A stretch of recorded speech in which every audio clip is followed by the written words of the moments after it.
Olá, comunidade Einstein Mania. Nesse vídeo nós temos aquela experiência da vela, né? Acende de um lado, aí ela já vai queimando, acende do outro. Aí o lado que tem mais massa cai, aí quando cai a chama pega mais a vela, derrete mais, aí o outro lado fica mais pesado, aí cai pro lado mais pesado, e assim a gente vai alternando, uma experiência muito bonita de variação do centro de gravidade. Gravada aqui com muita maestria, com muito senso de comunicação pelo professor Douglas Almeida aqui no Einstein Mania. E eu gostaria de pegar, ver um pouco do vídeo, de muita qualidade, ver a experiência, que é incrível, a parte de vídeo, e depois eu queria mostrar para vocês, gente, que na verdade os estudos do centro de massa acabam gerando o teorema do impulso e acabam gerando até a terceira lei de Newton, a lei da ação e reação. Vou provar para vocês. Vamos ver um pouquinho do vídeo? Vamos lá? Olha só. E aí, tudo jóia? Se nós equilibrarmos uma vela pelo seu centro de gravidade e acendermos chamas de ambos os lados, você sabe o que vai acontecer? Eu já coloquei essa experiência aqui no Einstein Mania. Vou pedir para você assisti-la de novo, é bem rapidinho. E depois eu vou explicar qual é o fenômeno físico por trás daquilo que você vai assistir agora. Fica aí. Olha lá, a vela acendeu. Aí começa a queimar um lado, aí pende, e aí já era. Quando desce, queima mais, aí fica mais leve. Outro lado desce, queima mais, fica mais leve. Outro lado desce, queima mais, fica mais leve. O que acontece? Muito legal. Eu acendo a... Muito legal, né, gente? Você viu a experiência? Então é isso. Um lado queima, aí fica mais leve, aí o outro desce. Quando o outro lado desce, ele queima, fica mais leve, aí o outro lado desce. E assim, sucessivamente, variação do centro de massa. Incrível vídeo, muito claro, muito gostoso de ver. Depois você vê ele inteiro, para ver a experiência inteira. Mas agora a gente vai aproveitar e vai fazer uma brincadeira aqui, tentando mostrar para vocês a influência que tem o centro de massa e o estudo do centro de massa com a lei da ação e reação. Olha só o que significa estudar o centro de massa. Gente, estudar o centro de massa é sem dúvida estudar o teorema do impulso. Não há como negar. Se não, pegue a estrada. Hit the road, Jack. Won't you come back no more, no more, no more, no more. Hit the road, Jack. Won't you come back no more. Teorema do impulso, claro que tem a ver com o teorema do impulso. Você lembra o que era o impulso? O impulso era a ação temporal da força. E isso também representava a variação da quantidade de movimento, que é a massa vezes a variação da velocidade. E tem a ver também, gente, olha só, vou até trocar de cor agora, ó. Tem a ver também com a terceira lei de Newton. Terceira lei de Newton, essa que representa os famosos princípios de ação e reação.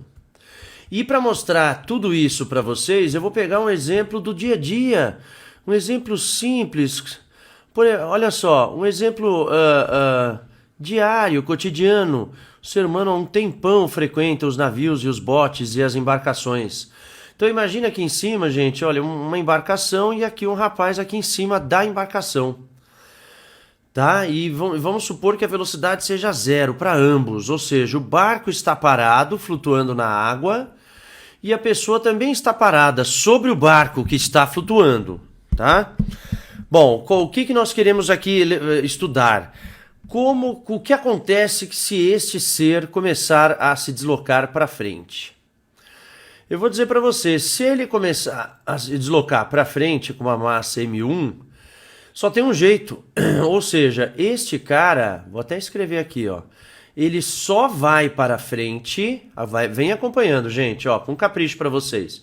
Ele só vai para frente porque ele empurra o barco para trás. Ele só vai para frente por empurrar o barco para trás. Então, como que a pessoa consegue ir para frente? Porque ele empurra o barco para trás. All right, people, come on, baby, light my fire. Ele só vai para frente por empurrar o barco para trás. Ou seja, vamos analisar aqui as forças, gente. Eu vou fazer aqui em vermelho, que tem menos aqui nesse desenho. A pessoa aplica forças no barco, então as forças da pessoa no barco, e o barco devolve forças sobre a pessoa. Ó, então essa aqui é a força do barco sobre a pessoa. Então a pessoa empurra o barco para trás e o barco empurra a pessoa para frente com as mesmas forças, viu? Ó, a força que a pessoa empurra o barco para trás em módulo é igual a força que o barco aplica na pessoa para frente. Só que é claro que eles têm massas diferentes e isso vai representar acelerações diferentes. Em geral, a massa do barco é maior, né? Em geral é bem maior. Imagina um navio grande, um navio militar grande ou mesmo um transatlântico, né? Então vai ficar a massa vezes a aceleração do barco, que é igual a massa da pessoa, vezes a aceleração da pessoa. Em geral, a massa do barco é bem maior. Então o barco tem uma aceleração menor e um deslocamento menor. E a pessoa que tem massa menor, que é menos inerte, mais cinética, tem uma aceleração maior, mas as forças são iguais. E a quantidade de movimento também tem que ser zero, porque antes era zero, né? Olha quanta coisa tem na situação. A quantidade de movimento inicial tem que ser igual à final. A do início era zero. Então, se a pessoa tiver mais uma certa quantidade de movimento para frente, a quantidade de movimento do barco é menos a quantidade de movimento da pessoa. Olha que interessante. Ou seja, o centro de massa, gente, nossa, olha que legal. O centro de massa é imóvel. Por que o centro de massa é imóvel? Porque não há força externa. A força externa é zero, você compreende? Eu vou falar de novo para você. Que forças que existem? A pessoa que empurra o barco para trás e a do barco que empurra a pessoa para frente. Mas no sistema barco-pessoa, ninguém mexe. Eu estou desprezando as interações com a água e com o ar. O que eu quero dizer, gente? O centro de massa é imóvel. Ele não sai do lugar, ele é imóvel. A força externa é zero. E é justamente por isso que, imagina que o centro de massa está para cá. Ó. De repente, a pessoa que está num certo lugar lá, sei lá, ela está aqui, ó. A pessoa começa a andar para cá, né, com a velocidade da pessoa. Lembra? V1. O que vai acontecer? Conforme ela caminha aqui com V1, tá bem em cima da minha careca aqui. A tendência é que o centro de massa também se deslocasse aqui para a direita. Mas ele não pode se deslocar para a direita, porque a força externa é zero. Ninguém está mexendo no sistema barco-pessoa. E é exatamente por isso que ocorre a imediata necessidade da outra parte do sistema, que é o barco, voltar, né, para trás, para compensar essa movimentação de massa para frente gerada pela pessoa e para que o centro de massa ele permaneça imóvel, ele permaneça desde o início e no fim no mesmo lugar. Muito legal, né, gente? Vocês compreenderam?